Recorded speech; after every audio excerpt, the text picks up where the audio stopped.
Napomena o priči. Ova priča je bila nadahnuta razgovorom s jednim prijateljem kada je on pomenuo verziju mita o Vavilonskoj kuli, kojoj su ga učili u hebrejskoj školi.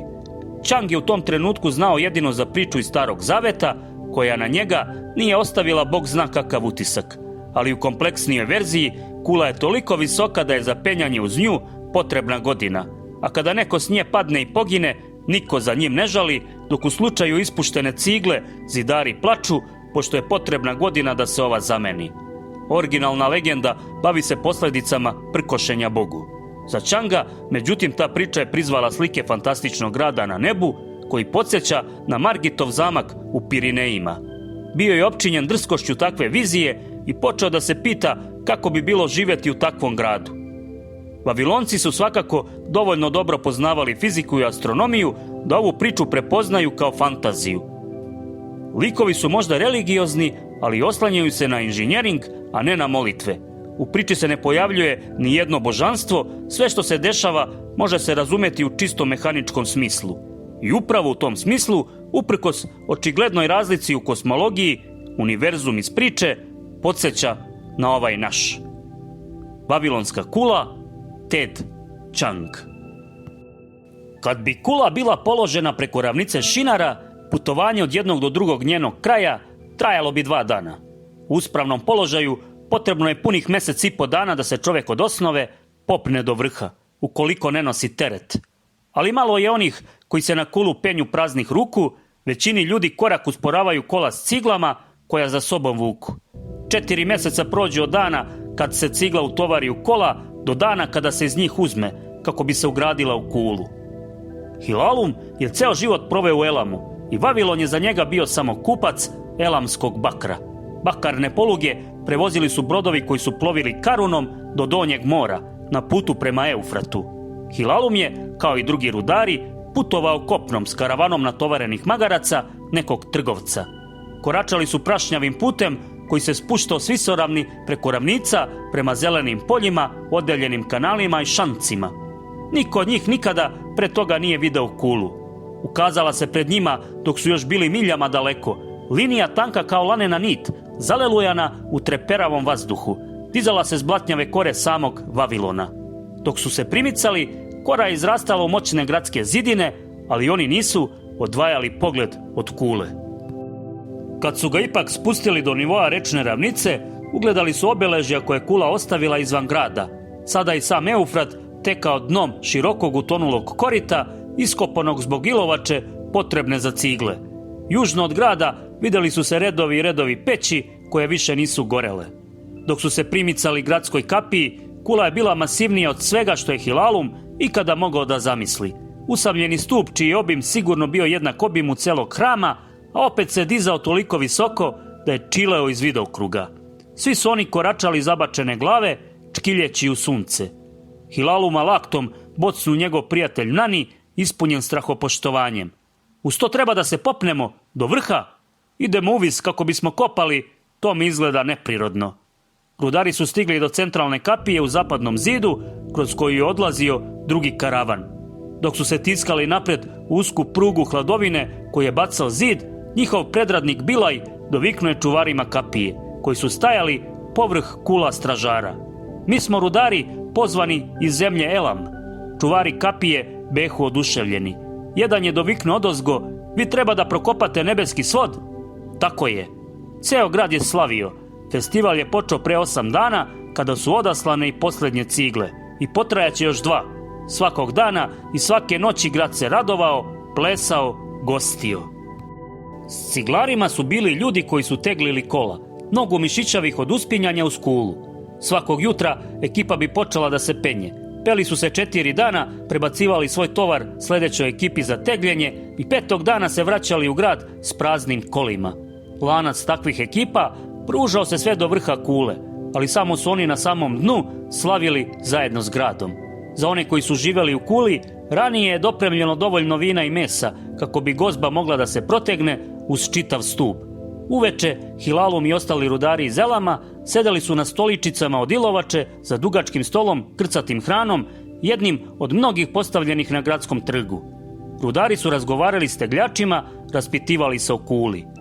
Nani reče, neko mi je kazao da zidari koji rade na vrhu kule zavape i čupaju kose kad ispuste ciglu, jer je za njenu zamenu potrebno 4 meseca, ali niko ne primećuje kad čovek padne i pogine. Jel to istina? Jedan od pričljivih tegljača Lugatum odmahnu glavom. O ne, tako se samo priča. U kulu se kreće neprekidni karavan s ciglama, 1000 opeka svakodnevno stiže do vrha. Gubitak jedne cigle zidarima ništa ne znači. On se nagnu prema njima. Međutim, postoji nešto vrednije od ljudskog života. Mistrija. Zašto mistrija? Ako zidar ispusti mistriju, više ne može da radi dok mu gore ne donesu novu. Mesecima ne može da zarađuje za hranu koju jede, pa zato mora da se zaduži. Gubitak mistrije uzrok je mnogih jadikovki, ali padne li čovek, a njegova mistrija ostane, ljudima upota i lakne. Onaj ko sledeći ispusti svoju mistriju, može da uzme tu mistriju viška i da nastavi s radom, a da ne zapadne u dugove. Hilalum je bio zgrožen. U jednom mahnitom trenutku pokušao da prebroji budake koji su rudari poneli. Onda je shvatio, to ne može biti istina, zbog čega ne nose sa sobom rezervne mistrije. Njihova težina zanemarljiva je u poređenju sa svim ciglama koje se dovlače tamo gore. A gubitak čoveka svakako podrazumeva ozbiljno kašnjenje, osim ako na vrhu nemaju rezervi čoveka koji je vešt zidar. Bez takvog čoveka morali bi da sačekaju dok se novi ne popne odozdo. Svi tegljači se grohotom nasmeše.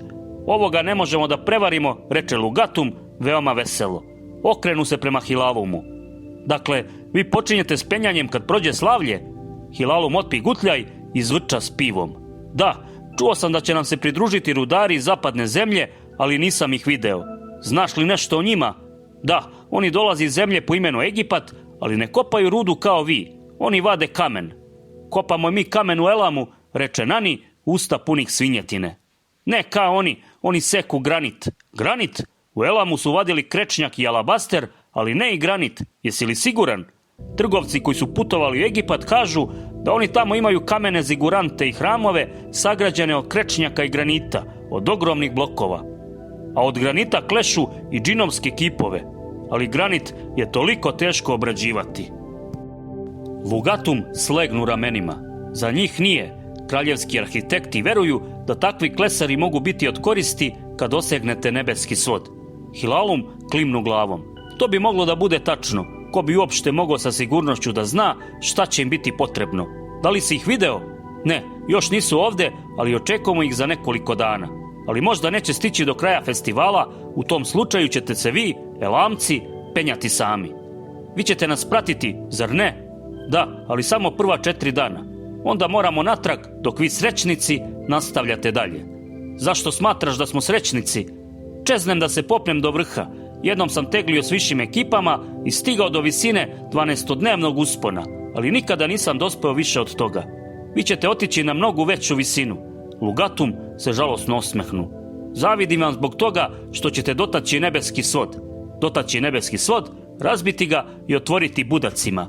Hilalum je osjećao nelagodu od te pomisli. Nema razloga za zavist, zausti on. Tako je, reče Nani, kad mi završimo svoje, svi ljudi će dodirnuti nebeski svod. Sledećeg jutra Hilalum je otišao da pogleda kulu. Staje u njenom džinovskom dvorištu. S jedne strane je bio hram koji bi ga zadivio da ga je ugledao kako stoji sam, ali kraj kule je bio neprimetan. Osjećao je njenu neverovatnu čvrstinu. Po svim pričama, kula je sagrađena tako da ima moć i snagu kakvu nema niti jedan zigurat. Sazdana je sasvim od pečene opeke, dok su obični zigurati bili od pukih, blatnih cigli sušenih na suncu, s pečenim opekama samo s polja. Cigle su bile povezane malterom od bitumena koje je pečena glina upijala, stvarajući spoj jak koliko i same cigle. Osnova kule podsjećala na prve 2 platforme običnog zigurata. Tamo je stajala džinovska 4. platforma, stranice duge 200 i visoka 40 lakata, s trostrukim stepeništem uz južno pročelje. Na toj prvoj platformi bio je postavljen još jedan nivo, manja platforma do koje se stizalo samo centralnim stepeništem. Povrh te druge platforme počinjala je sama kula. Stranica joj je bila dužine 60 lakata i dizala se kao 4. stub koji je na sebi nosio težinu neba. Oko nje je vijugala rampa u blagom usponu, usečena sa strane, i obavijala kulu kao kožna traka dršku korbača. Ne, kad je ponovo pogledao, Hilalum je vidio da su tamo dve rampe međusobno isprepletene. Spoljne ivice rampi bile su načičkane stubovima, na debelim, ali dovoljno širokim da iza sebe naprave malo hladovine. Dok je dizao pogled u skulu, video je kako se smenjuju trake rampe cigle, sve dok na kraju više nisu mogle međusobno da se razlikuju. A kula se i dalje dizala i dizala, više nego što je pogled mogao da dopre. Hilalum trepnu, začkilji i osjeti vrtoglavicu. Zatetura se unazad nekoliko koraka i okrenu se zadrhtavši. Hilalum pomisli na priču koju je čuo u detinjstvu, priču koja je sledila onu o potopu. Govorila je o tome kako su ljudi ponovo naselili sve kutke sveta, nastanivši se u više zemalja nego ikad pre. O tome kako su ljudi plovili do ivice sveta i vidjeli kako se okeani obrušavaju u izmaglicu da bi se spojili s vodama Ambisa duboko dole. Kako su ljudi onda shvatili dokle se zemlja pruža, zaključivši da je mala i poželili da vide šta postoji iza njenih granica, da vide ostatak Jahveove tvorevine. Kako su gledali u nebo i pitali se kako je to mesto gde Jahve obitava iznad rezervoara punih nebeske vode. I kako je pre mnogo vekova započela gradnja kule, stuba do neba, stepeništa kojim bi ljudi mogli da se popnu i vide dela Jahveova i kojim bi Jahve mogao da siđe kako bi video dela ljudska. Hilalum je oduvek bio nadahnut pričom o hiljadama ljudi koji neprekidno rade, ali s radošću je rade kako bi bolje upoznali Jahvea. Bio uzbuđen kad su Vavilonci došli u Elam u potrazi za rudarima. Sada pak, dok je stajao u podnožju kule, čula mu se pobuniše, ustrajno tvrdeći kako ništa toliko visoko ne može da stoji. Dok je gledao uvis u skulu, učinilo mu se da nije na zemlji. Zar treba da se popne uz nešto takvo? Ujutro uspona, druga platforma je bila prekrivena od ivice do ivice stamenim dvokolicama poređanim u nizove. Noge su bile natovarene samo raznovrsnom hranom, džakovima ječma, žita, sočiva, luka, urmi, krastavaca, hleba, sušene ribe. Bilo je tamo bezbroj džinovskih glinanih posuda s vodom, urminim vinom, pivom, kozjim mlekom, palminim uljem. Druga kola bila su krcata robom kao za prodaju na bazaru, bronzanim sudovima, trščanim korpama, tubama platna, drvenim stoličicama i stolovima. Bili su tamo i ugojeni voji koza kojima su neki sveštenici namicali kapuljače kako ne bi mogli da vide šta se nalazi sa strane i uplaše se uspona. Njih će prineti kao žrtvu kad stignu do vrha. Onda su tu bila kola natovarena rudarskim budacima i čekićima kao i delovima male kovačnice. Njihov predradnik je naredio i da se izvestan broj kola natovari drvetom i snopovima trske. Lugatum je stajao kraj jednih kola i pričušćivao užad koje su držala drvo. Hilalum mu priđe: odakle to drvo, podlasku iz Elama, nisam video niti jednu šumu. Na severu se nalazi šuma čija su stabla posađena kad je započeta gradnja kule. Isečena drvna građa pluta niz Eufrat. Zasadili ste čitavu šumu? Kad su započeli kulu, arhitekti su znali da će kao gorivo za peći biti potrebno mnogo više drveta od onoga što se moglo naći u ravnici, pa su zato zasadili šumu. Postoje ekipe čiji je posao da obezbede vodu i zasade po jedno novo drvo namesto svakog koje bude posečeno. Hilalum je bio zapanjen. I tako imate svu drvnu građu koja vam je potrebna. Najvećim delom posečene su i mnoge druge šume na severu, a drvo iz njih dopremljeno je nizvodno rekom. Pregledao je točkove na kolima, izvukao zapušač iz kožne posude koje je nosio i sipao malo ulja između točka i osovine. Nani im priđe, zagledan u ulice Vavilona, prostrte pred njima. Nikada nisam bio čak ni na ovolikoj visini da mogu da posmatram odozgo neki grad. Nisam ni ja, reče Hilalum, ali Lugatum se samo nasmeja. Hajdemo, sva kola su spremna. Ubrzo su svi ljudi bili upareni i dodeljena su im kola. Stali su između dve motke za tegljenje na kojima su bile omče od užeta. Kola koja su vukli, rudari, bili su pomešana s kolima redovnih tegljača, kako bi se sprečilo da zaostanu. Lugatum i još jedan tegljač imali su kola odmah iza Hilalumovih i Nanijevih. Ne zaboravite, reče Lugatum, održavajte udaljenost od 10 lakata s kolima ispred vas. Onaj s desna sam tegli kad obilazite oko ugla, pa se zato smenjujte svakog sata. Tegljači su počeli da vuku svoja kola uz rampu.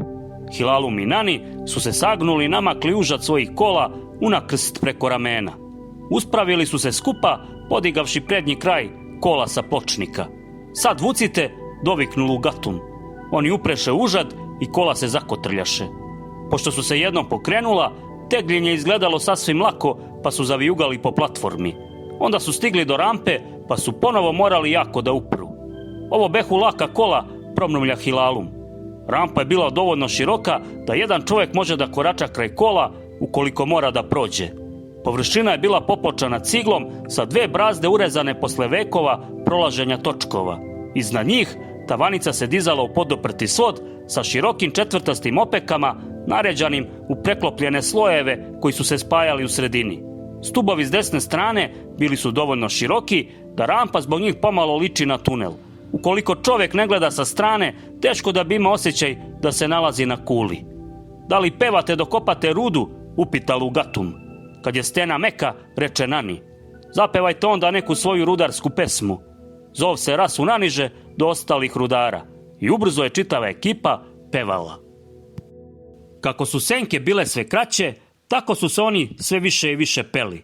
Pošto su bili zaklonjeni od sunca i oko njih je bio samo čist vazduh, bilo im je mnogo hladnije nego uskim gradskim sokacima na tlu, gde je podnevna vrelina mogla da ubije guštere dok pretrčavaju ulicu.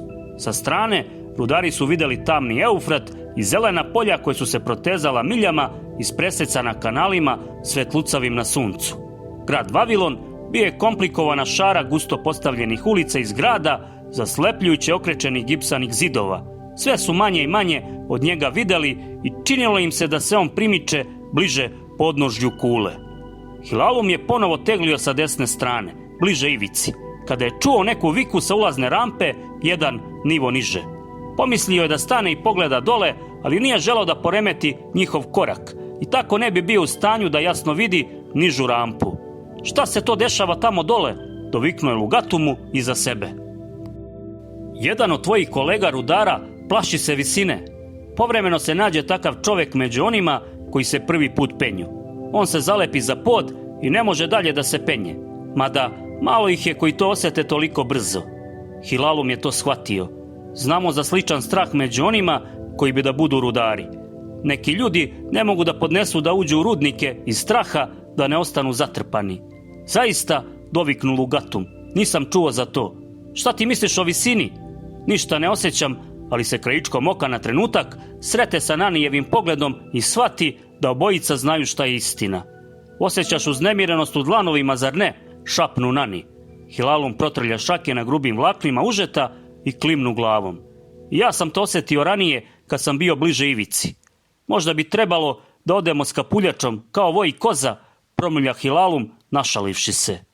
Misliš li da ćemo se i mi plašiti visine kad se budemo još popeli? Hilalum razmisli o tome. Nije bilo dobro to što je jedan od njihovih drugova toliko brzo osjetio strah. Otresao se te pomisli, hiljade su se popeli bez straha i bila bi ludost dozvoliti da ih sve zarazi strah jednog rudara. Samo smo nenaviknuti. Imaćemo nekoliko meseci da se naviknemo na visinu. Kad stignemo do vrha kule, poželećemo da je još viša. Ne, reče Nani, ne verujem da bih poželeo da ovo teglim dalje od toga. Obojica se nasmejaše. Uveče su pojeli obrok od ječma, luka i sočiva i spavali u uskim hodnicima koji su se probijali kroz telo kule. Kad su se sljedećeg jutra probudili, rudari su jedva bili u stanju da hodaju, toliko su ih noge bolele. Tegljači su se nasmejali i dali im melem da utrljaju mišiće, a tovar s kola preraspodelili su tako da rudarima olakšaju teret. Sada su već Hilalumu kolena klecala od pogleda niz stranu. Na toj visini je postojano duvao vetar, a on je očekivao da ova jača kako se budu dalje peli. Pitao se da li ikoga u trenutku neopreznosti vetar oduvao s kule. I taj pad čovjek bi imao vremena da se pomoli pre nego udari od tle. Hilalum uzdrhta na tu pomisao. Izuzev bola u nogama rudara, drugi dan je bio sličan prvom. Sada su mogli da vide mnogo dalje i bili su zaprepašćeni širinom vidljive zemlje. Mogle su se videti pustinje iza polja, a karavani su izgledali tek kao redovi insekata.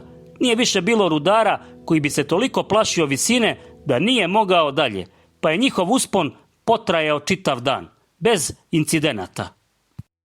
Trećeg dana nogama rudara nije bilo nimalo bolje i Hilalum se osjećao kao obogaljeni starac. Tek su im četvrtog dana noge bile bolje, pa su ponovo teglili tovar s kojim su i krenuli. Nastavili su s uspornom do večeri kad su susreli drugu ekipu tegljača koji su brzo vukli prazna kola niz silaznu rampu. Ulazna i silazna rampa vijugale su jedna oko druge ne dodirajući se, a bile su spojene hodnicima koji su se pružali kroz telo kule. Kad bi se ekipe dobrano ispleplele na dve rampe, prešle bi s jedne na drugu stranu da razmene kola. Rudari su se upoznali s tegljačima iz druge ekipe i svi su te noći zajedno razgovarali i obedovali. Sljedećeg jutra prva ekipa je pripremila prazna kola za povratak u Vavilon i Lugatun se pozdravio s Hilalumom i Nanijem. Vodite računa o svojim kolima, ona su se popela čitavom visinom kule, više puta nego ma koji čovek. Da li ti to zavidiš i kolima, upita Nani. Ne, jer svaki put kad dođu do vrha moraju da se spuste sasvim dole. Ja to ne bih mogao da podnesem. Kad je druga ekipa stala u smiraj dana, tegljač kola iza Hilaluma i Nanija došao je da im nešto pokaže. Ime mu je bilo Kuda. Nikad niste vidjeli zalazak sunca sa ove visine. Dođite, pogledajte. Tegljač priđe ivici i sede tako da su mu noge visile u prazno. Vide kako oni oklevaju. Hodite, možete da legnete i virite preko ivice ako tako želite.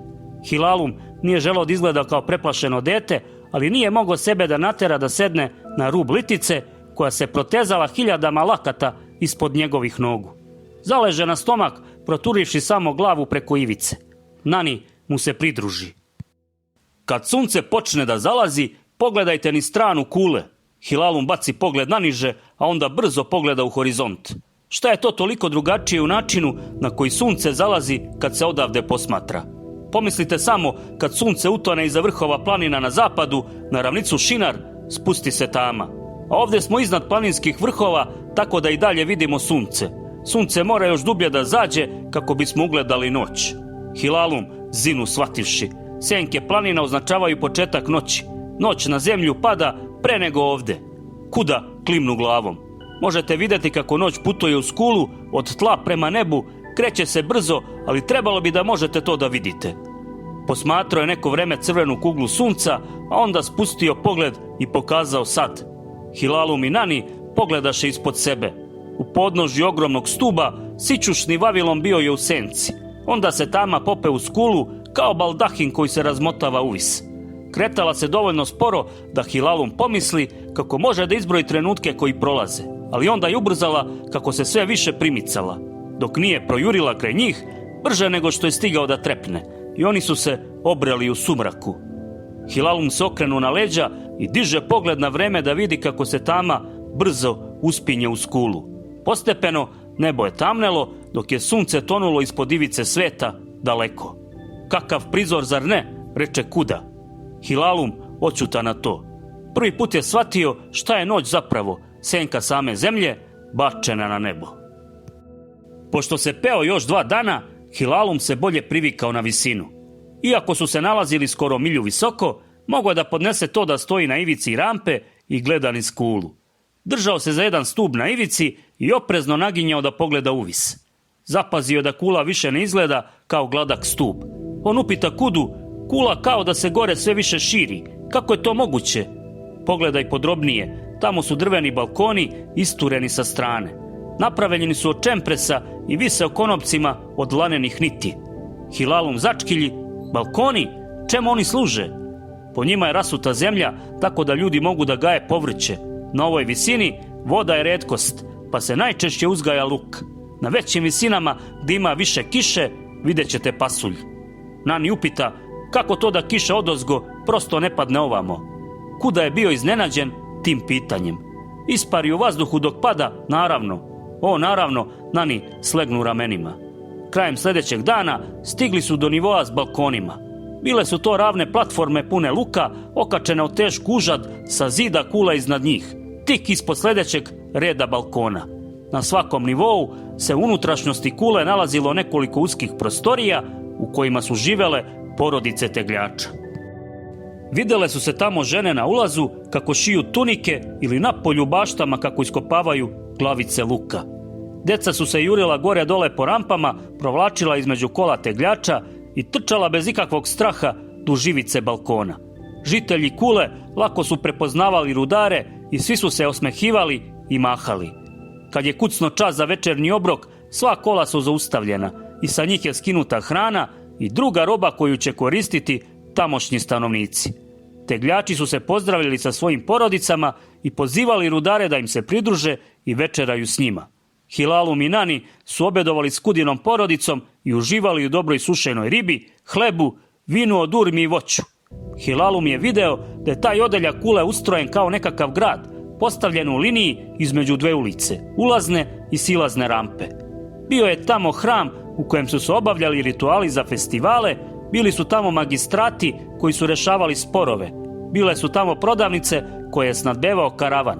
Naravno, grad i karavan bili su nerazdvojni, jedan nije mogao bez drugog. A opet, svaki karavan je u suštini bio putovanje s početkom na jednom i svršetkom na drugom kraju. Ovaj grad nikada nije trebalo da bude stalno mesto, već samo deo vekovnog putovanja. Posle večere upitao je Kudu i njegovu porodicu da li ste ikada posetili Vavilon. Odgovorila mu je Kudina žena Alitum. Ne, a zašto bismo? Put je dug, a ovdje imamo sve što nam treba. Nimalo ne želite da koračate po zemlji? Kuda slegnu ramenima. Mi živimo na putu za nebo, sav naš posao ima za cilj produžetak tog puta. Kad budemo napustili Kulu, učinit ćemo to ulaznom rampom, a ne silaznom. Dok su se rudari peli, došao i taj dan kad se činilo da je Kula potpuno jednaka ako čovjek pogleda uvis ili nadole sa ivice rampe. Ispod njih se telo Kule gubilo u ništavilu, mnogo pre nego što je dosezalo ravnicu. Isto tako rudari su i dalje bili daleko od toga da mogu da vide vrh. Vidljiva je bila samo dužina Kule. Pogled naviše ili naniže bio je zastrašujući jer je nestalo sigurnosti koja nastaje iz kontinuiteta. Oni više nisu bili deo tla. Kula je mogla da bude i nit koja lebdi u vazduhu, čardak ni na nebu ni na zemlji. U tom delu uspona bilo je trenutaka kada je Hilalum očajavao, s osjećajem da je izmešten i da ne pripada više svetu, kao da ga se zemlja odrekla zbog njegovog bezverija, dok ga je nebo previše preziralo da bi ga prihvatilo. Želeo je da Jahve da neki znak, da stavi ljudima do znanja da je njihov poduhvat odobren. Inače, kako da ostanu na mestu koji je duhu nudi tako malo dobrodošlice? Stanovnici Kule na toj visini nisu osjećali nikakvu nelagodnost zbog svog položaja. Uvek su dočekivali rudare s toplinom i želeli im sreću u ispunjenju zadataka sa svodom. Oni su živeli u vlažnoj izmaglici oblaka, gledali oluje odozgo i odozdo, ubirali useve iz vazduha i niti jednom nisu osjetili strah od pomisli da je to mesto možda neprilično za ljude. Nisu ljudi dobijali nikakvu božansku podršku ili ohrabrenje, ali ni na tren nisu sumnjali.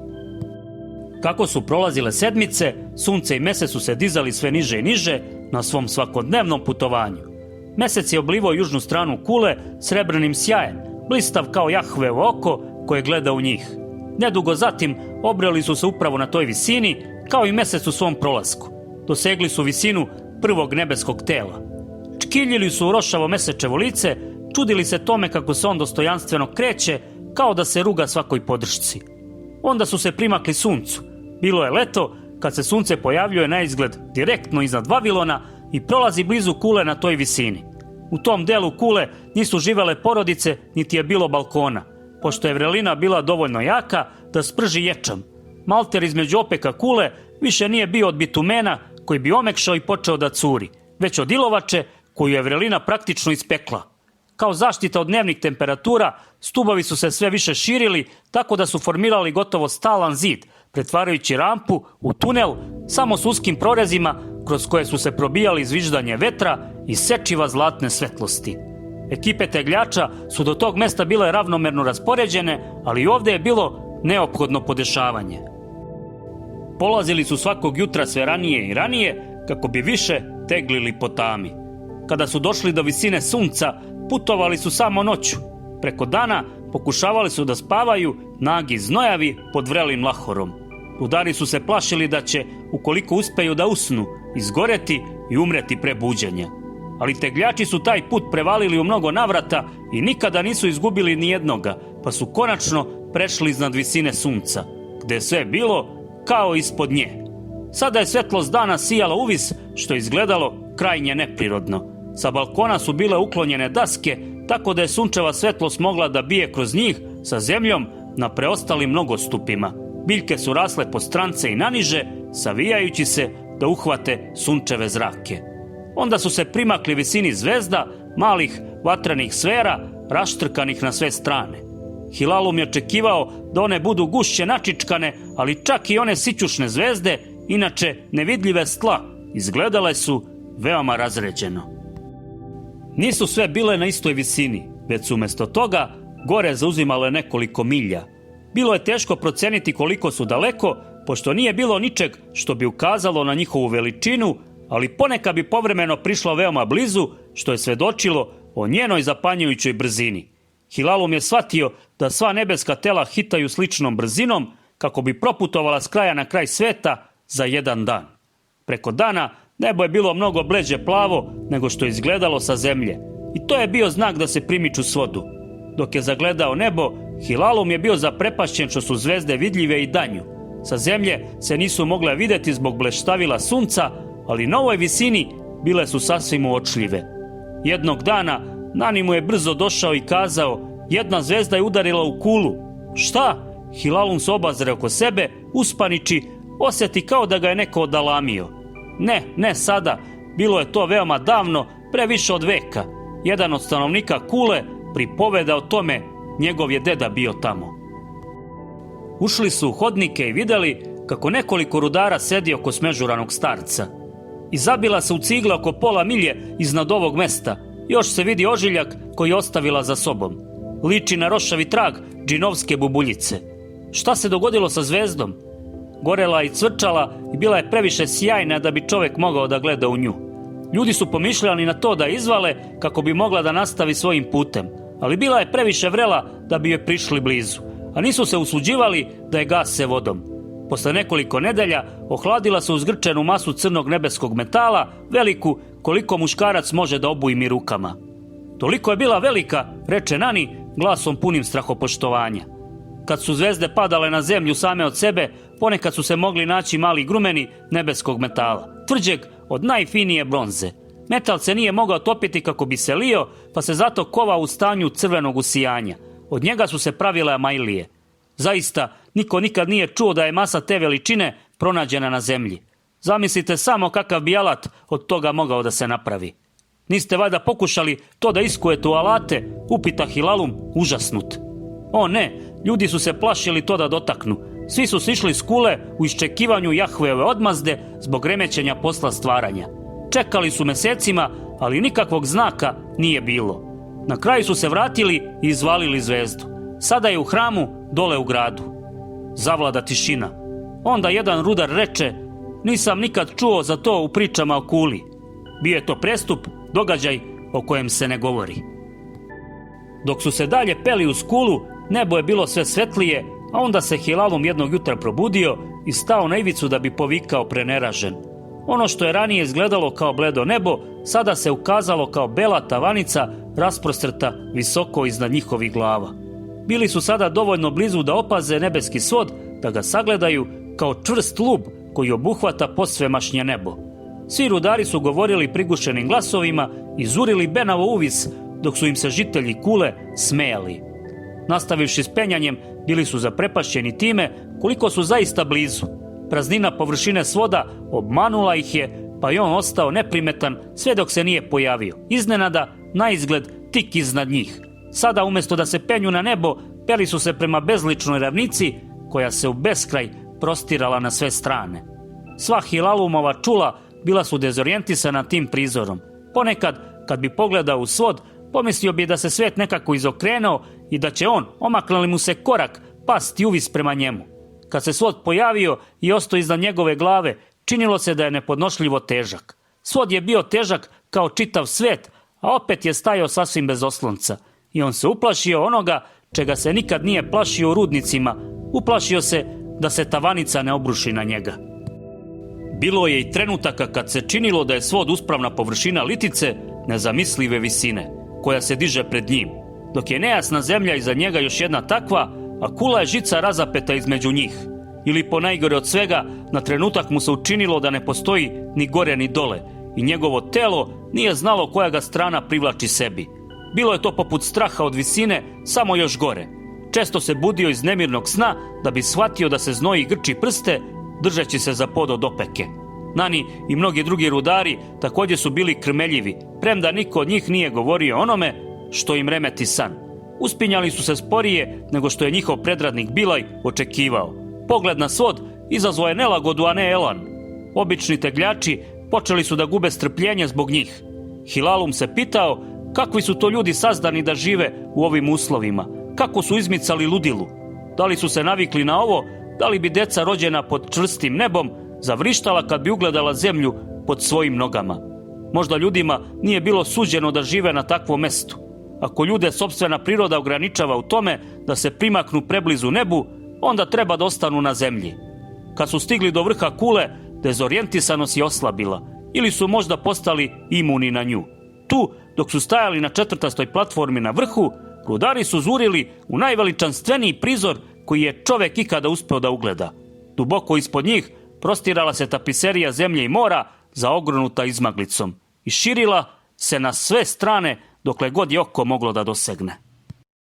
Tik iznad njih visio je krov samog sveta, apsolutna gornja demarkacija neba, tako da je mesto na kojem su stajali garantovano bilo najviše moguće. Odavde se tvorevina najviše mogla sagledati odjednom. Sveštenici su započeli molitvu Jahveu, zahvalili su mu što im je dopušteno da vide toliko mnogo i zamolili da im oprosti zbog žarke želje da vide još toga. A na vrhu su postavljali cigle. Osjećao se bogat sirov miris katrana koji se dizao iz zagrejanih kazana u kojima su topljeni grumeni bitumena. Bio je to najzemaljski miris koji su rudari osjetili za 4 meseca, a nozdrve su im bile očajnički željne daška tog mirisa pre nego ga odnese vetar. Tu na vrhu, gde se sluz koja je nekada curila iz zemaljskih pukotina sada stezala kako bi držala cigle. Ogranak zemlje nicao je u nebo. Tu su radili zidari, ljudi umazani bitumenom koji su mešali malter i spretno postavljali teške opeke, apsolutno precizno. Više nego svi drugi, ti ljudi nisu smeli sebi da dozvole vrtoglavicu pri pogledu na svod, jer kula nije smela ni za širinu prsta da odstupi od vertikale. Primicali su se kraju svog zadatka, konačno, a posle 4 meseca penjanja, rudari su bili spremni da započnu sa svojim. Egipćani su stigli ubrzo zatim. Bili su tamne puti i sitne građe s retkom bradom. Dovukli su kola s čekićima od dolerita, bronzanim alatkama i drvenim klinovima. Njihov predradnik zvao se Senimut i on je razgovarao s Bilajem, predradnikom Elamaca, o tome kako će probiti svod. Egipćani su pomoću onog što su doneli podigli kovačnicu, kao i lamci, za ponovno livenje bronzanog alata koji će otupeti za vreme rudarenja. Sam svod je i dalje bio tik iznad vrhova ispruženih prstiju. Bio je gladak i hladan kad god je neko skočio da ga dodirne. Činilo se da je sazdan od belog granita fine teksture, neokrznut i potpuno bezličan, i u tome je bio problem.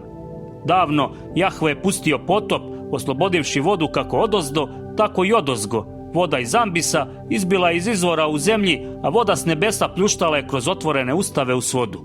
Sada su ljudi videli svod izbliza, ali nigde nisu mogli da vide ustave. Čkiljili su površinu na sve strane, ali granitnu ravnicu nisu remetili nikakvi otvori, niti prozori. Činilo se da se kula spaja sa svodom na mestu između rezervoara, što je zaista bila srećna okolnost. Da je kapija odvoda bila vidljiva, morali bi da rizikuju njeno otvaranje na silu kako bi ispraznili rezervoar. To bi šinaru donelo kišu mimo za to predviđenog vremena, težu od zimskih pljuskova.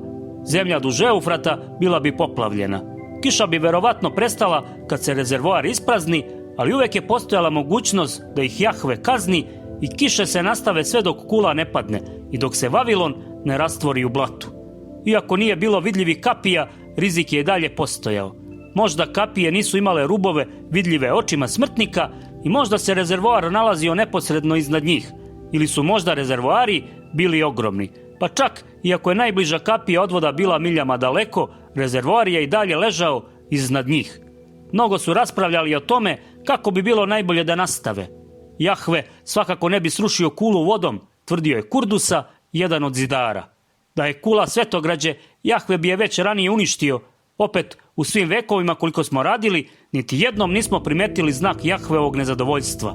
Jahve će isprazniti svaki rezervoar pre nego se mi u njega probijemo. Da Jahve već gleda s toliko podrške na ovaj poduhvat, za nas bi tu stajale spremne stepenice u svodu, suprotstavio se Luti Elamac. Jahve nam neće ni pomoći ni odmoći ako se probijemo u rezervoar, suočit ćemo se s naletom vode iz njega. Hilalum u tom trenutku nije mogao više da prećutkuje svoje sumnje. A ako toj vodi nema kraja, upita on, Jahve nas možda neće kazniti, ali nam Jahve može dopustiti da sami sebi presudimo. Elamče, reče Kurdusa, čak i kao Novajlija na kuli, trebalo bi da znaš da nije tako. Mi radimo iz ljubavi prema Jahveu, činimo tako čitavog života, baš kao i naši oci generacijama pre nas. O ljudima, pravednim poput nas, ne sme se grubo suditi. Tačno je da radimo s najčistijim mogućim ciljem, ali to ne znači da smo radili mudro. Jesu li ljudi zaista odabrali ispravan put kada su odlučili da žive daleko od zemlje iz koje su iznikli? Nikada Jahve nije rekao da je to pravi izbor. Sad stojimo spremni da razbijemo i otvorimo nebesa, iako ne znamo ima li vode iznad nas. Ako smo zabludeli, kako možemo biti sigurni da će nas Jahve zaštititi od naših sopstvenih grešaka? Hilalum savjetuje oprez i ja sam saglasan s njim, reče Bilaj. Moramo se uveriti da nećemo svetu doneti drugi potop, pa čak ni opasne kiše Šinaru. Razgovarao sam sa Senmutom, Egipćaninom, i on mi je pokazao nacrte koji su koristili da zatvore grobnice svojih faraona. Verujem da nam njihovi metodi mogu osigurati bezbednost kad počnemo s kopanjem. Sveštenici su žrtvovali vola i kozu u ceremoniji uz mnogo izgovorenih svetih reči i sagorevanja tamjana, i rudari su počeli s radom. Mnogo pre nego što su rudari stigli do svoda, bilo je očigledno da jednostavno kopanje čekićima i budacima neće biti praktično. Čak i kada bi horizontalno probijali tunel, ne bi napredovali više od širine 2 prsta dnevno kroz granit, a probijanje tunela uvis bilo bi mnogo sporije. Umesto toga primenili su postupak s vatrom. Podigli su lomaču od drva koju su doneli sa sobom ispod odabranog mesta u svodu i ložili je neprekidno ceo dan. Od vreline plamena kamen je pucao i krunio se. Pošto su pustili da vatra zgasne, rudari su zapljusnuli kamen vodom kako bi potpomogli dalje pucanje.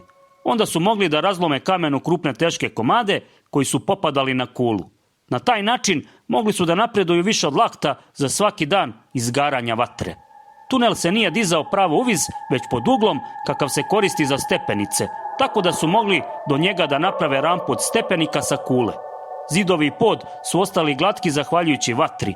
Ljudi su pod nogama napravili ram od drvenih stepenika kako se ne bi klizali natrag dole. Koristili su platformu od pečene opeke za podlogu lomače na kraju tunela. Pošto se tunel uzdizao 10 lakata u svod, poravnali su ga i proširili u prostoriju. Kad su rudari uklonili sav kamen oslabljen vatrom, Egipćani su se dali na posao. Oni za vađanje kamena nisu koristili vatru. Samo kuglama i čekićima od olerita počeli su da prave klizna vrata od granita. Najpre su sekli kamen tako da iz jednog zida izvade ogroman blok granita. Hilalum i ostali rudari pokušali su da pomognu, ali bilo je to za njih veoma teško.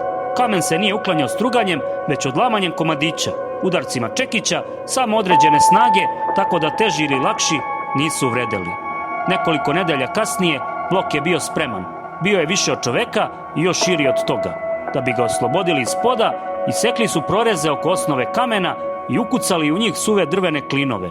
Onda su ukucali uže klinove u one prve kako bi ih rascepili i sipali vodu u pukotine tako da se drvo naduje. Za nekoliko sati pukotina je krenula kroz kamen i blok je bio slobodan. U zadnjem delu prostorija s desne strane rudari su progoreli uski hodnik koji se koso uspinjao, a u podu ispred ulaza u odaju iskopali su kanal koji se spuštao u pod do dubine od 1 lakta. Tako je sada postojala glatka neprekidna rampa koja je presecala pod neposredno ispred ulaza i završavala se odmah levo od njega. Na tu rampu su Egipćani natovarili granitni blok. Teglili su i gurali blok naviše u bočni hodnik gdje je jedva uspeo da stane i poduprli ga tamo gomilom ravnih blatnih opeka uglavljenih u dno levog zida, poput stuba koji je ležao na rampi. S kliznim kamenom koji će zadržati vodu, rudari su mogli bezbedno da nastave s probijanjem tunela. Ukoliko prodru u rezervoar i voda sa nebesa prokulja u tunel, polomit će cigle jednu po jednu i kamen će skliznuti naniže sve dok se ne uglavi udubljenje u podu i tako sasvim zapreči ulaz. Ako voda nadre s tolikom silinom da ponese ljude iz tunela, Blatne cigle će se postepeno rastvoriti, tako da će kamen opet skliznuti. Voda će biti zadržana, a rudari će moći da započnu novi tunel u drugom smeru, kako bi izbjegli rezervoar. Rudari su ponovo ložili vatru kako bi nastavili tunel, počevši od drugog kraja prostorije. Da bi se unutar svoda omogućila cirkulacija vazduha, volovske kože razapete su na visoke drvene ramove i smeštene ukoso s obe strane ulaza u tunel na vrhu kule. Tako je stalni vetar koji je duvao ispod nebeskog svoda, usmerivan uvis u tunel, on je održavao buktanje vatre i čistio vazduh posle njenog gašenja, tako da su rudari mogli da kopaju bez udisanja dima. Egipćani nisu prestali da rade pošto su postavljali klizni kamen. Dok su rudari zamahivali budacima na kraju tunela, Egipćani su marljivo usecali stepenište u čvrst kamen kako bi zamenili drvene stepenice. To su radili pomoću drvenih klinova, a blokovi koje su vadili iz poda pod nagibom ostavljali su za sobom stepenice. Rudari su tako radili i sve više i više produžavali tunel. Tunel se uvek uspinjao, premda je u pravilnim razmacima menjao pravac kao nit u džinovskom šavu, tako da opšta orijentacija staze bude pravo uvis. Gradili su i druge prostorije s kliznim vratima, tako da samo najviši segment tunela bude poplavljen ukoliko se probiju u rezervoar.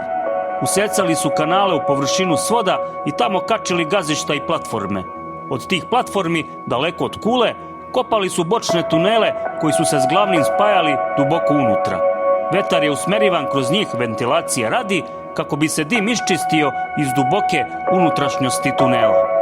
Rad se nastavljao godinama. Ekipe tegljača više nisu vukli cigle, već hranu, vodu i drva za potpalu. Ljudi su došli da se nastane u tim tunelima tik unutar površine svoda, a na visećim platformama gajili su povrće okrenuto naniže. Rudari su živeli tamo na granici neba, neki su se poženili i podigli decu. Malo ih je ikada ponovo kročilo na zemlju. S vlažnom krpom oko lica, Hilalum je sišao s drvenih stepenica na kamene, pošto je upravo doložio malo drveta u vatri na kraju tunela. Vatra će nastaviti da gori još mnogo sati, a on će sačekati u nižim tunelima, tamo gde vetar nije bio pun dima. Onda se začu daleki zvuk razbijanja, zvuk cepanja kamene planine i potom sve jača rika, a onda bujica vode prokuljan iz tunel. Za trenutak Hilalum je bio ukočen od užasa. Voda zapanjujuće hladna, zapljusnu mu noge i sruši ga. On ustade, zabrektavši za vazduhom, uprevši se telom spram struje, držeći se snažno za stepenice. Naišli su na rezervoar. Morao je da siđe ispod najviših kliznih vrata pre nego se ona zatvore. Noge su želele da preskaču stepenice, ali on je znao da tako ne bi uspeo da ostane na njima, a ukoliko bi ga pobesnela struja ponela sa sobom, verovatno bi ga nasmrt izubijala. On krenu što je smeo brže, stepenicu po stepenicu. Nekoliko puta se okliznuo i svaki put odsuljao niz čak 10 stepenica odjednom. Kamene stepenice tukle su ga po leđima, ali on nije osjećao bol. Sve vreme je bio siguran da će se tunel srušiti i smrviti ga, ili da će se čitav svod procepiti i nebo će mu zinuti pod nogama, a on će se sunovratiti na zemlju usred nebeske kiše.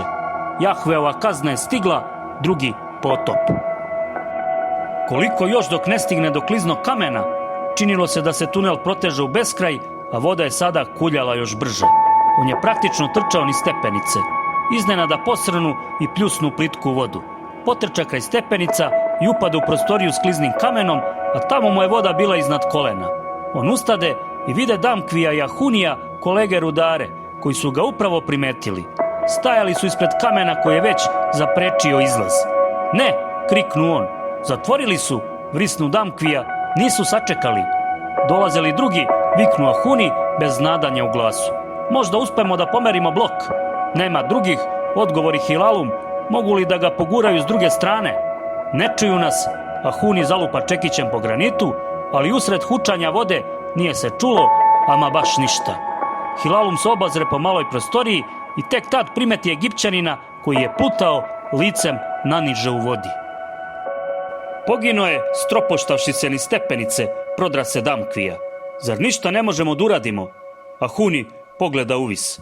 Jahve, poštedi nas. Njih trojica su stajali u sve višoj vodi i očajnički se molili, ali Hilalum je znao da je to uzalud. Sudbina ga je konačno sustigla.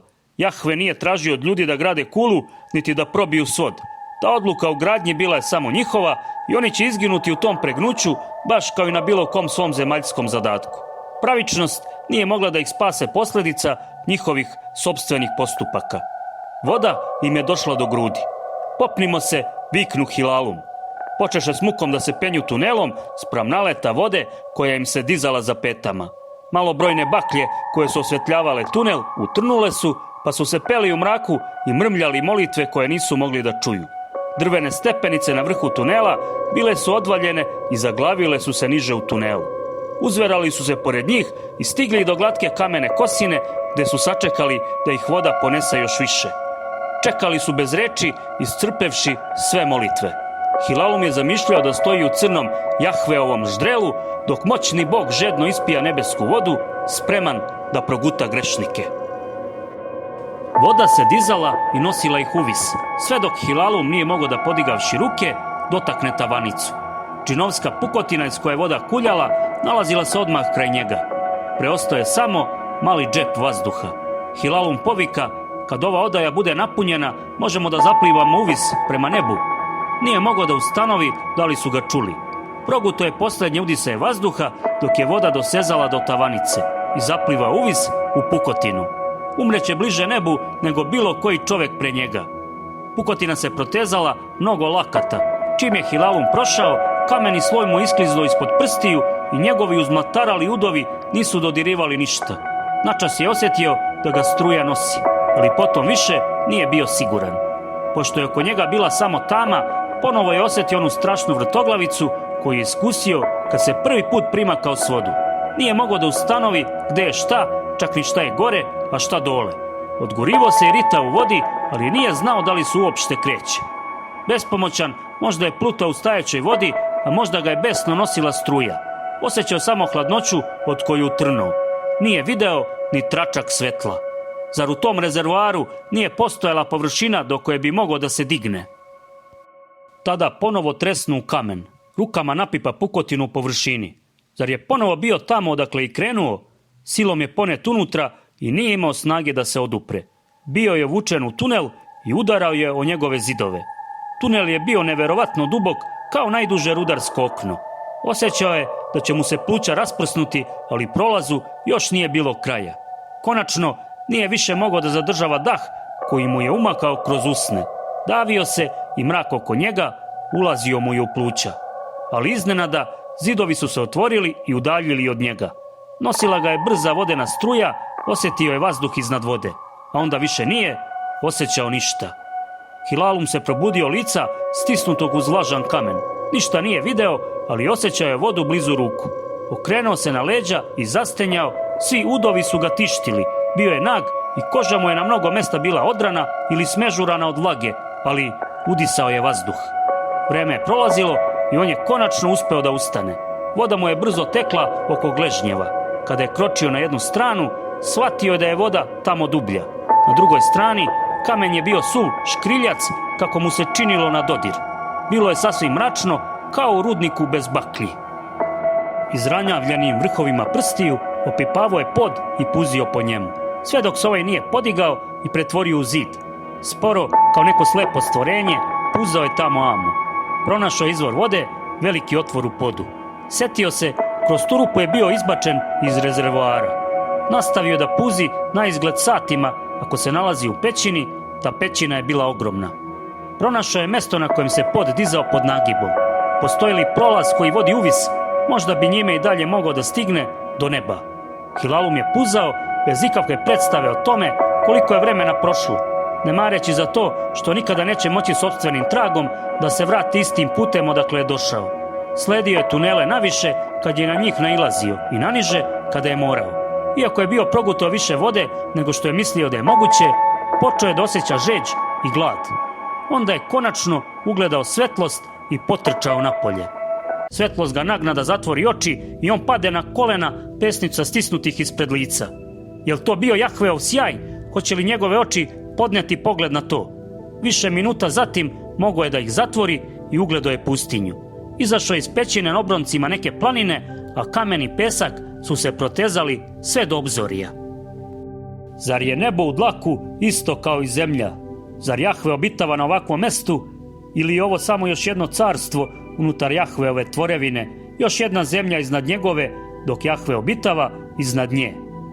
Sunce je ležalo blizu planinskih vrhova iza njegovih leđa. Diže li se ili zalazi, postoje li tu dani i noći. Hilalum začkilji u peščani pejzaž. Duž obzorja pomerala se linija. Je li to karavan? On potrča tamo s povicima iz parušenog grla, sve dok nije stao, ostavši bez daha. Neka prilika na kraju karavana opazi ga i zaustavi čitav niz. Hilalum potrča dalje. Činilo se da ga je to primetio neki čovek, a ne duh, odeven za prelazak preko pustinje. Već je pripremio mešinu s vodom. Hilalum otpi, što je više mogao, brekćući za vazduhom. Konačno vrati mešinu čoveku i zasopta. Gde se nalazimo? Zar su te napali banditi? Mi smo se zaputili u Uruk. Hilalum se zapilji u njega. Ti to mene hoćeš da obmaneš? Povika. Čovek ustuknu i pogleda ga kao da misli da je Hilalum poludeo od sunca.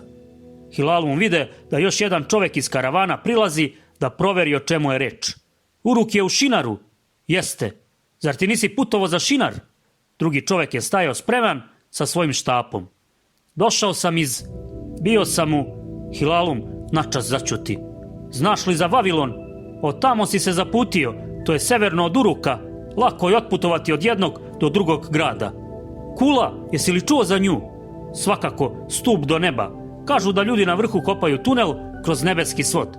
Hilalum pade na pesak. Nije ti dobro? Dvojica vodiča karavana zamumlaše nešto međusobno pa odoše da porazgovaraju s drugima. Hilalum ih nije posmatrao. Bio je u Šinaru, vratio se na zemlju. Popeo se iznad nebeskih rezervoara i stigao natrag na zemlju. Zar ga je to Jahve doveo ovamo kako bi ga sprečio da dosegne više predele? Opet, Hilalum nije video nikakve znake, ništa što bi ukazivalo na to da ga je Jahve primetio. Nije iskusio nikakvo čudo kojem bi ga Jahve smestio ovde.